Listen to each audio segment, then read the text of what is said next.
Mahitha brain మీద సబ్బేసి రుద్ది దాని కాలు పట్టుకొని బండకేసి దబా దబా బాది నీళ్లలో జాడించి దండంపై ఆరేస్తుంది. అమ్మయ్యా, నా బ్రెయిన్ బాగా ఉతికి ఆరేశాను. దెబ్బకు నా తుప్పు పట్టిన ఆలోచనలన్నీ పోయి బ్రెయిన్ ఫ్రెష్ గా అయిపోతుంది. రేపటి నుండి కొత్తగా ఆలోచించొచ్చు అని మురిసిపోతుంది మహిత. ఇంతలో మామయ్య ప్రభాకర్ దిగులుగా ఇంటికొస్తాడు. ఏమైంది మామయ్య? ఈ మధ్య గుండె దడదడగా అనిపిస్తుంటే హాస్పిటల్ కి వెళ్ళా. హార్ట్ లో హోల్ ఉందని చెప్పారమ్మా డాక్టర్లు. ఆపరేషన్ కి లక్షలు కావాలంట. ఏంటి, ఆ మాత్రం చిన్న రంధ్రానికి లక్షలు అడిగారా? ఒక్క నిమిషం ఇటు ఇవ్వండి. టైలర్ పని చేసే తాతారావు దగ్గరికి వెళ్లి 5 నిమిషాల్లో కుట్టించుకొస్తా. ఇదిగో అమ్మ గుండె, జాగ్రత్త అమ్మా.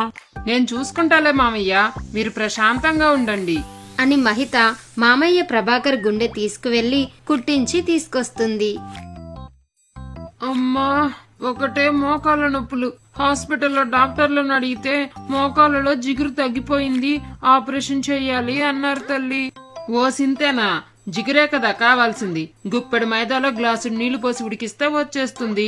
ఒక్క నిమిషం ఉండండి, వస్తా అని మహిత వంటింట్లోకెళ్లి మైదాని ఉడికించి తెచ్చి అత్తయ్య మోకాళ్ల మీద రాస్తుంది.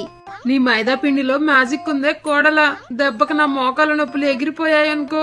కోడలా మజాక. అబ్బా మహిత, ఒకటే తలనొప్పిగా ఉంది. జండు బామ్ రాసాను, టాబ్లెట్ వేసుకున్నాను, అయినా తగ్గలేదు. ఇది కూడా తెలీదా? తలనొప్పి వస్తే కాసేపు ఆ తల తీసి పక్కన పెట్టాలండి. నొప్పి తగ్గాక తిరిగి తగిలించుకోవచ్చు.